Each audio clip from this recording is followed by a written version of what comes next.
Proper position when practicing is actually very important, especially if you do hours and hours on end.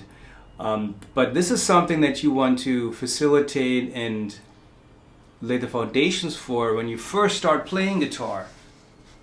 You want to make sure that you sit upright, not hunched over, and with even shoulders.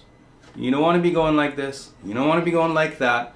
And oftentimes, the sitting situation that you have set up might not be perfect. I want to talk about the zero position of all the joints. Look at how I hold the left hand. I'm not doing this because that would overstretch the wrist, eventually causing strain. I'm not going like this because that goes in the other direction. Try to keep every joint in a zero position. Some teachers like to refer to this as, imagine you're holding a tennis ball and you want to stay as close to that as possible and only use minimal movement. Same goes for the right hand. I'm not going like this.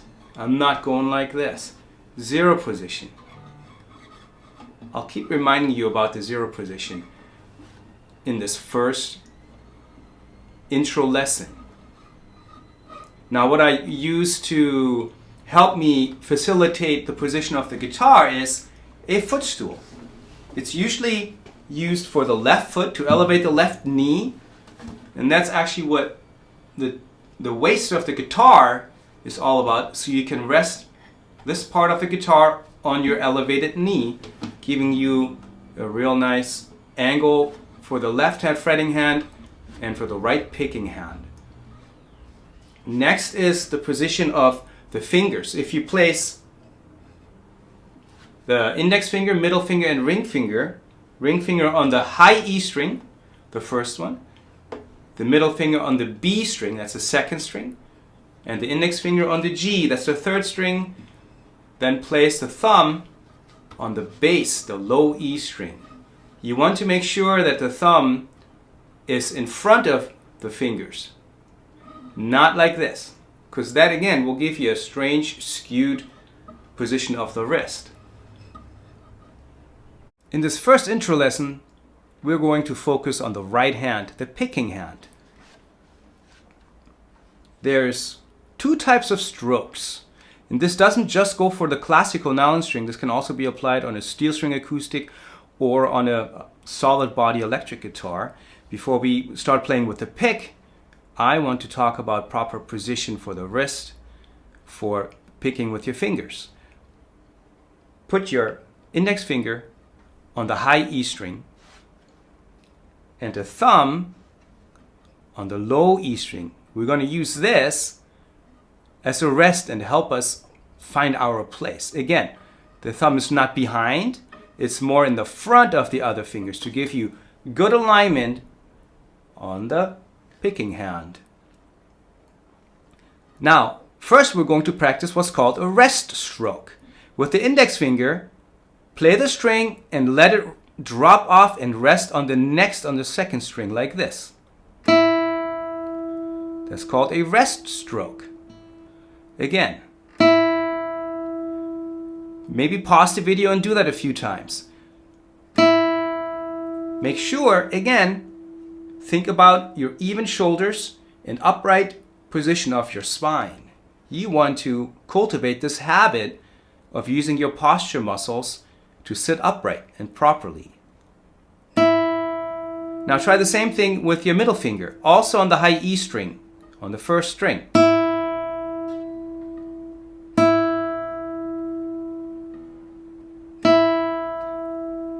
Again, you might want to pause and just practice resting your thumb on the low E string and practice the rest stroke.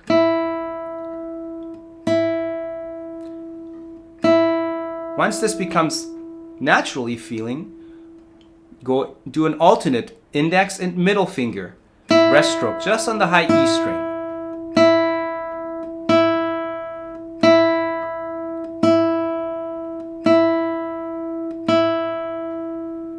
Okay, first real exercise. Let's do this on the first string, second string, and third string like this. I'll play it for you. Switch.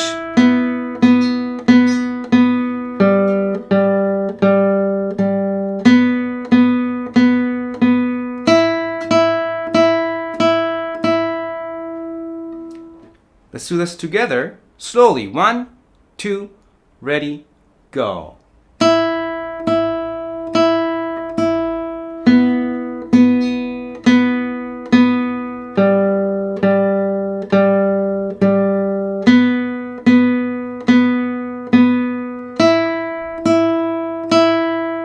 And let the last note ring out.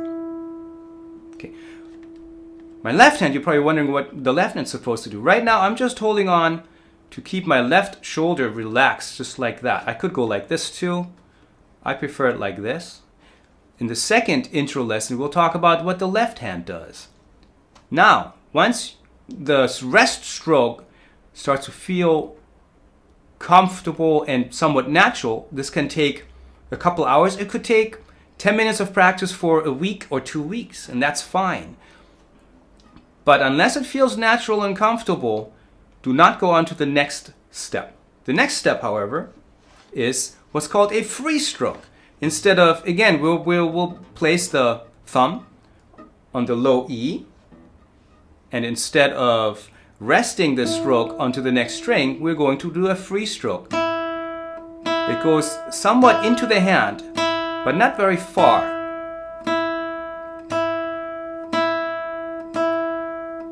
So now the stroke does not make contact with the B with the second string, only with the first string.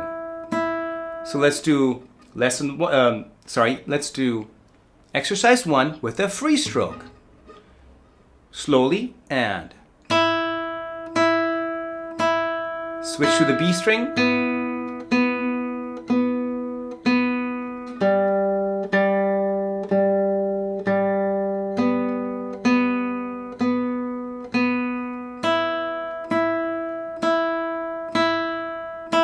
Last note ring out. Again, maybe pause the video and practice that. Rewind to check, make sure you remind yourself of upright position with even shoulders and relaxing your shoulders. You do not want to feel tense. If you're feeling tense, that means you're doing something maybe too fast. So you can always slow yourself down. After a few days of doing this, it'll become easier on its own. So we have rest stroke, we have free strokes. For the bass, let's look at the bass strings, the E, the A, and the D. That string is more often than not played with the thumb. And with the thumb, we will focus today only on free strokes. So the low E, make sure only the thumb moves. You don't want to be going like this, because once you do that, you lose position. You lose feel for where you are in relation to the strings. So let's do this. I'll play it for you one. A string.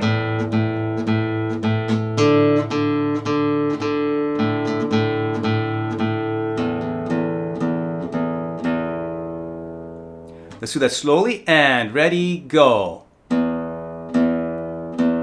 Switch to the next string. Next string.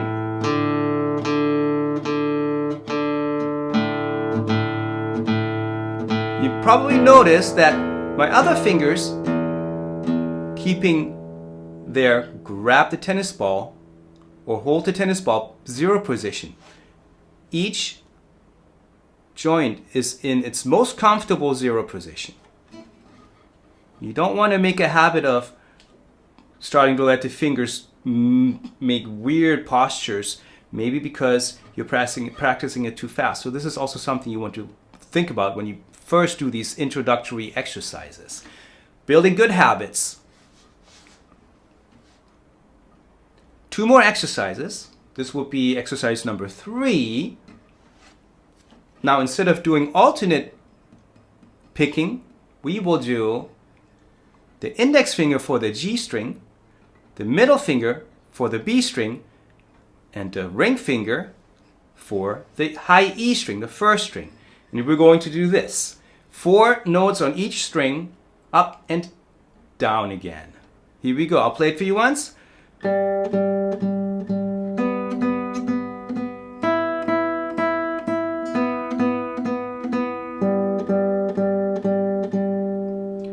And you can do the same thing, keeping your thumb again in that position to rest. Let's do this slowly. Ready, go. To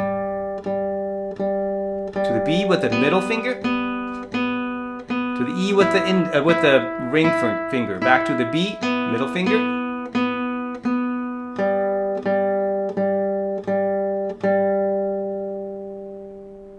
Okay, if you want to challenge yourself after a few days or after a couple hours of practicing this, let's do this a little faster. 1, 2, ready, go.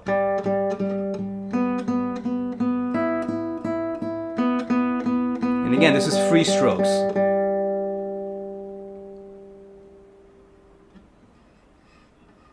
Challenge yourself a little bit and try this. I'll play it normal tempo and then I'll play it together with you at a really slow tempo at first. Ready, go.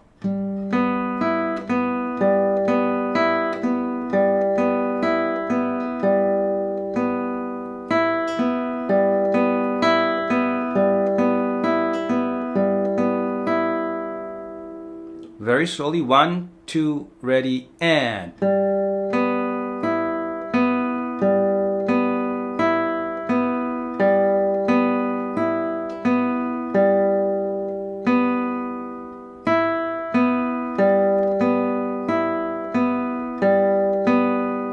Think of your position, your posture. Okay. You probably want to use a metronome to slow yourself down even more at first to get this. But make it a goal to play with me the last tempo that we did, maybe within a week. And then another week to work up to the first tempo. Let's do one more, a little bit faster tempo, maybe after 3 weeks. Make that a goal for after 3 weeks. And I'm going to play this now in 1/8 notes. That means for each beat, 2 notes. Ready, go. Think of your posture. Repeat and relax. Relax your shoulders. Very good.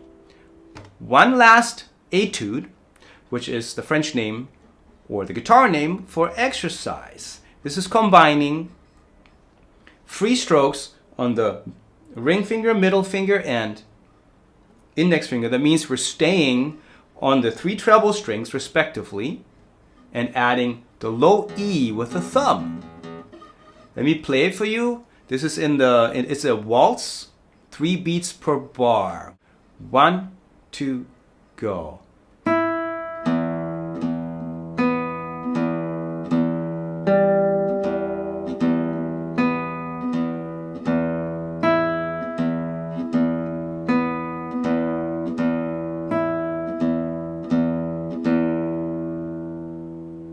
Now if you speed that up, it starts to sound like music.